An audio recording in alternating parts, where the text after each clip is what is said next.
be showing you how to make a candle for my DIY project for AP Environmental Science to be more sustainable. So here are our ingredients. The first ingredient is some soy wax. There are some containers to put the candle in, some candle dye and candle scents, a candle thermometer, a candle wick, some sticky things to put underneath the candle wick so that it will stick to the container, and some candle wick centers. I got all these materials from Michael's except for this container, which I got from As you can see, I've taken the soy wax from the bag and then put it into the container that I want to put it in. Now I will pour it into the pot that I'm going to be using, that I'm going to have to put above the stove. Make sure that you use a pot that can be warmed up and not burn your hands while doing it. You pour the wax in here like this. Make sure you got all of that in. And now you're ready to take it to the stove. So now I've brought the pot with the soy wax onto the stove. So I will be turning on the stove. And it will be having the ladle here, mixing it, moving it a bit until I see it melt. When it does melt, I'll be measuring it with the candle thermometer until I see that it's 185 degrees Fahrenheit. Then I can take it off the stove. Okay, so it's been a while and it's melted a bit, as you can see. We're gonna have to wait for a little more of a while and keep stirring it until it's completely melted. Then we can take the temperature. It's very melted. I'm gonna be taking the candle thermometer and putting it in. Make sure that the candle thermometer's tip does not touch the bottom of the pot. And now I'm going to be taking it off. Okay, so it's still not 185 degrees Fahrenheit, so I'm going to be waiting for a bit more, just keeping it on the stove. Again, make sure you measure the temperature constantly when it's in this stage.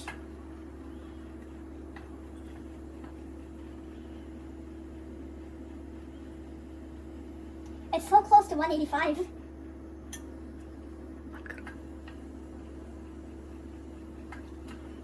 Okay, one more time. Okay, it's now the soy wax has been melted. I'll wait for a while until it's about 140 degrees Fahrenheit. After it's that temperature, I can put in some of the candle dye and the scent. For this specific candle, I'm going to be making it a yellow color and making it scented as chamomile tea. But again, you can use any one you want. Now I'll be measuring the temperature again to see if it's 140. The temperature is about 140. Now that the wax has cooled down, we can finally enter our dye and our scents. You can use a dropper to put them in. The more dye you use, the more darker the color of your wax and candle will be. Know that the amount, when you first put in the dye into the wax, it will be a darker color than it will be a darker color than it will be otherwise in the actual candle itself. Now that I've put it in my dye, I will now be using a separate dropper to put in my scent. Again, the more you put in, the stronger the scent will be. Though I don't recommend putting in much scent. That seems to be enough. Now that I've poured in the dye and the scent, I'm now going to mix it. I'm telling you, I can already smell the scent from here. But yeah, I'm going to be mixing it very well. The candle itself is actually going to be a lighter color than this wax is. Because when the wax cools, the color becomes lighter. It smells pretty good. Okay, but while I'm waiting for my wax to cool even more, I am back to my container. This is my container, and this is the wick I'll be using. Now, we need to put the wick in the center, but to make sure that it sticks there, we are going to be using these sticky things. To do that, we'll be taking them off, sticking them to down here. Make sure you stick them in the middle. And then there's something on here which you're going to have to peel off. A plastic-like thing.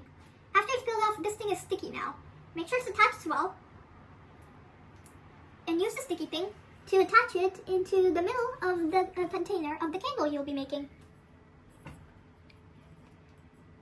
Now that we've done that, I will be using the candle wick center and putting the wick through here. Then I'll be holding the wick as I shove it into this small area. The wick is now trapped in this area. It won't move at all when you're putting in the wax or when the wax is drying, so that your wick can stay in the center. Now that the wax has cooled, but it hasn't cooled too much, I'll be pouring the wax into the container. Make sure to be careful while doing this step.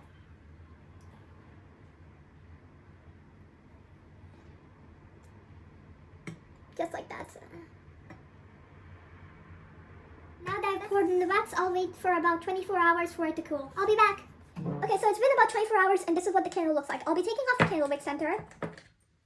And here's the candle. So this project is connected to the AP Environmental Science topics of renewable and non-renewable resources, water quality, and global warming. That's because most store-bought candles are made out of a wax called paraffin wax, while this candle is made out of soy wax. Paraffin wax is made out of petroleum and soy wax is made out of soybean oil. Soybean oil is a renewable resource while petroleum is not a renewable resource. Then also extracting petroleum can cause many environmental problems. One way of extracting petroleum from the ground is using hydraulic fracking, which uses fracking fluid which is made out of sand, water, and chemicals, and it's injected into the ground to get natural gas and petroleum out of the ground. This process can cause earthquakes and cause groundwater contamination. It also releases a greenhouse gas called methane, and this methane gets into the atmosphere and causes global warming. Another way of extracting petroleum would be extracting it from tar sand, but that process is very water intensive, causing a lot of water to be wasted. So if more people made candles at home instead of buying candles at the store, then global warming will be reduced, less water will be wasted, less earthquakes will happen, and this was my project for AP Environmental Science. Thank you for watching. Goodbye.